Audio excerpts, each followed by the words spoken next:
Hi friends, அஸ்ஸலாமு அலைக்கும். Welcome to Indian சமையல். இன்றைக்கி நம்ம சேனலில் இட்லிக்கு மாவு அரைச்சி காட்ட போகிறேன். இந்த இட்லி மாவு செம்ம டேஸ்ட்டாக இருக்கும். நல்ல பந்து போல் சூப்பராக பஞ்சு போல் இருக்கும். இட்லி சாப்பிட்டுட்டே இருக்கலாம்னு தோணும். அந்தளவுக்கு டேஸ்ட்டாக செஞ்சுக்க அப்புறம் அது மட்டும் இல்லாமல் ரொம்ப ஹெல்த்தியாக செஞ்சு காமிக்க போகிறேன். இப்போ வாங்க கிச்சனுக்குள்ளே போயிடலாம். இன்றைக்கி மிக்சியில் தான் உங்களுக்கு மாவு அரைச்சி காமிக்க போகிறேன்.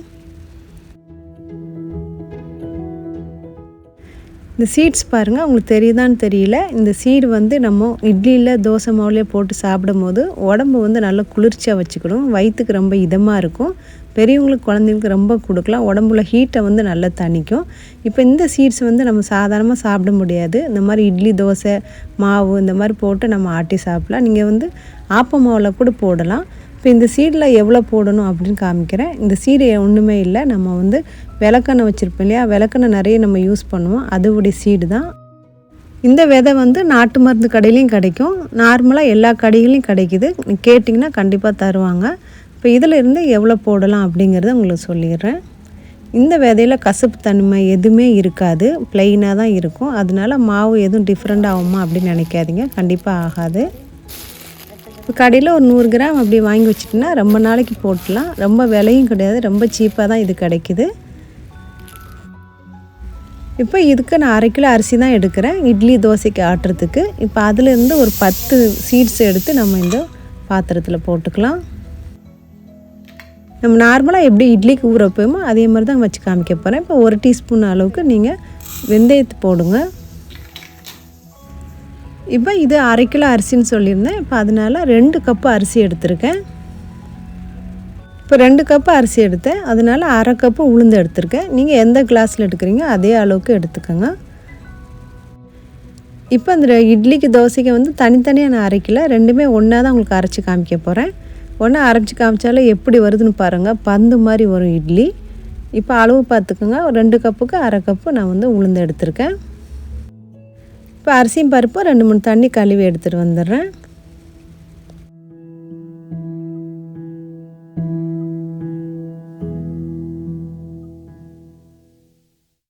இப்போ கழுவுன அப்புறமா வேண்டிய அளவுக்கு தண்ணி ஊற்றி ஊற வச்சுக்கோங்க. இந்த விதை மிதக்கும். ஆனால் மிதந்துச்சுன்னா சீக்கிரமாக ஊறாது. அதனால் அரிசி உள்ளக்கே எல்லாத்தையும் பூத்து வச்சிடலாம். அப்படி பூத்து வச்சிட்டோம்னா உங்களுக்கு ஈஸியாக தண்ணிக்குள்ளேருந்து ஊறிடும்.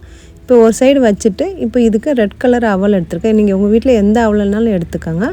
அவலில் இருந்து ஒரு 2 டேபிள் ஸ்பூன் அளவுக்கு நான் அவல் எடுக்க போகிறேன். இப்போ கொஞ்சம் தண்ணி ஊற்றி இந்த அவலை கொஞ்சம் கழுவி எடுத்துடலாம் ஊற வைக்க முன்னாடி.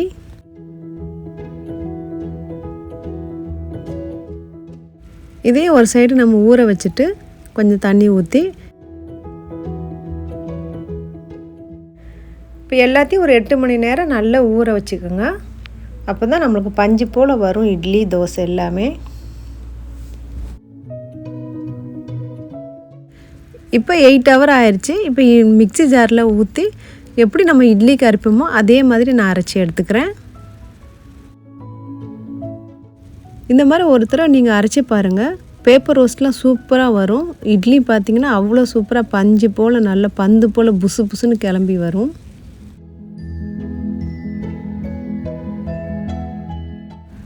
இது கூட ஊற வச்சிருந்த அவளையும் சேர்த்து நல்லா அரைச்சி எடுத்துக்கலாம்.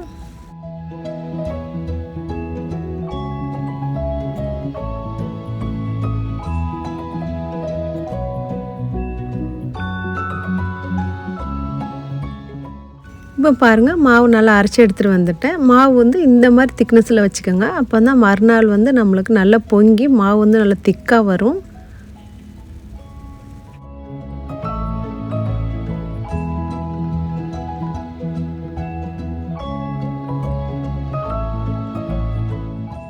இப்போ மாவு ஆட்டினோடனே அதுக்கு தேவையான அளவுக்கு உப்பு சேர்த்துக்கிறேன். 1 டீஸ்பூன் உப்பை சேர்த்து நல்லா மிக்ஸ் பண்ணிவிட்டு நம்ம மூடி வச்சிடலாம்.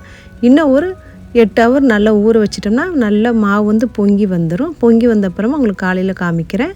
இப்போ பார்த்திங்கன்னா எப்போவுமே உப்பு போடும்போது நைட்டே போட்டு வச்சுருங்க அரைச்ச உடனே. அப்போ தான் மாவு நல்லா சூப்பராக வரும்.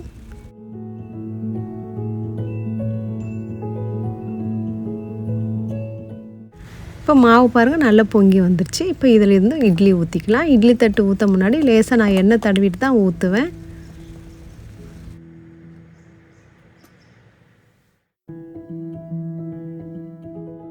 இட்லி வேக வைக்கிறதுக்கு பாத்திரம் அடுப்பில் வச்சுக்கலாம். இப்போ தண்ணி இதுக்கு தேவையான அளவுக்கு ஊற்றி நல்லா சூடு பண்ணிக்கிறேன்.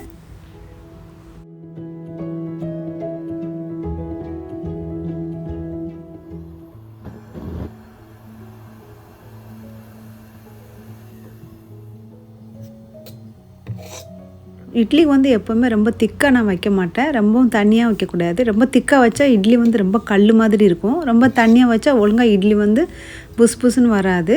இந்த மாதிரி நான் கரெக்டான கன்சிஸ்டன்சியில் வச்சா தான் உங்களுக்கு சூப்பராக இட்லி வரும். ரொம்ப பஞ்சு போல் இருக்கும் சாப்பிட்றதுக்கும். அதே நேரத்தில் இட்லி மாவு நம்மளுக்கு கொஞ்சமாகவும் செலவழியும்.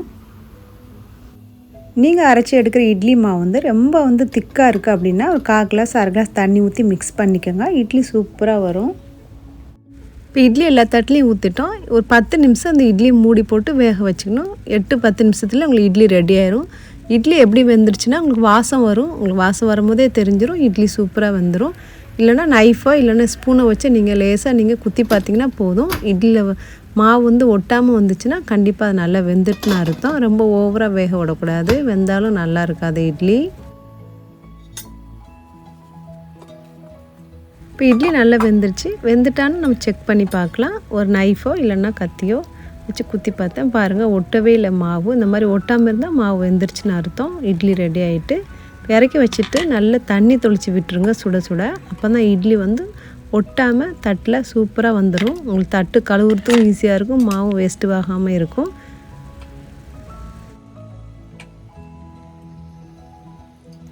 ரெண்டு நிமிஷம் தண்ணி தொளிச்ச அப்புறமா அப்படியே விட்டுட்டு நீங்கள் அப்புறமா 2 நிமிஷம் கழித்து எடுத்து பாருங்கள். சூப்பராக கையிலே அப்படியே எடுத்துடலாம். நல்லா அப்படியே கலந்து வந்துடும். ஸ்பூனே தேவைப்படாது. இதோட சாம்பார் சட்னி வச்சு சாப்பிட்டு பாருங்கள். ரொம்ப சூப்பராக இருக்கும். நான் ஏற்கனவே வீடியோ போட்டிருக்கேன். முருங்கைக்காய் சாம்பார், முள்ளங்கி சாம்பார், தேங்காய் சட்னி, புதினா சட்னி, தக்காளி சட்னி எல்லாமே லிங்க் நான் கீழே கொடுக்கேன். டிஸ்கிரிப்ஷனில் நீங்கள் கண்டிப்பாக செக் பண்ணி பாருங்கள் ஃப்ரெண்ட்ஸ். கண்டிப்பாக அதையும் ட்ரை பண்ணி பாருங்கள். இட்லி பாருங்கள் எவ்வளோ சாஃப்டாக பஞ்சு போல் வந்திருக்குன்னு. இன்றைக்கி நான் வந்து கார சட்னி தான் அரைச்சிருக்கேன். இது கூட வச்சு நம்ம சாப்பிட போகிறோம். கார சட்னியோட லிங்கும் நான் டிஸ்கிரிப்ஷனில் தரேன். அதையும் செக் பண்ணி பாருங்கள். நார்மலாக இட்லி மாவு நம்ம ஃப்ரிட்ஜில் வச்சுட்டு 2 வாரம் 1 வாரம் கழித்து எடுத்தோம்னா ரொம்ப மாவு புளிச்சிரும். ஆனால் நம்ம இப்படி அரைக்கும் போது மாவு வந்து புளிப்புத்தன்மை ரொம்பவே கம்மியாக இருக்கும். என் பொண்ணு வந்து பொடி தோசை கேட்டால், அதனால் பொடி போட்டு கொஞ்சம் நெய்யும் ஊற்றி இதில் சூப்பராக நார்மல் தோசை நம்ம முருகல் தோசை தான் செஞ்சு கொடுக்க போகிறேன். எவ்வளோ சூப்பராக வருது பாருங்கள்.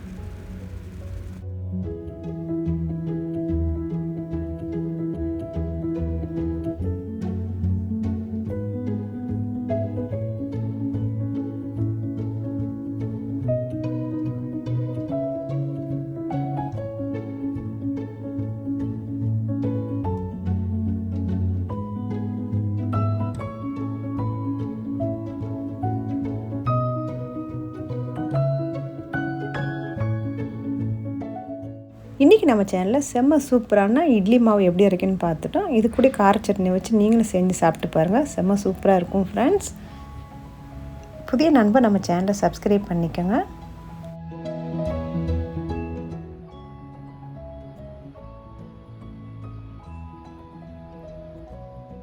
இந்த சூப்பரான வீடியோ உங்களுக்கு பிடிச்சிருந்தா உங்கள் ஃப்ரெண்ட்ஸு ஃபேமிலிக்கெலாம் ஷேர் பண்ணுங்கள் ஃப்ரெண்ட்ஸ். இந்த வீடியோ பிடிச்சிருந்தா ப்ளீஸ் லைக் ஷேர் சப்ஸ்கிரைப். மீண்டும் அடுத்த வீடியோ சந்திப்போம். தேங்க்ஸ் ஃபார் வாட்சிங் ஃப்ரெண்ட்ஸ்.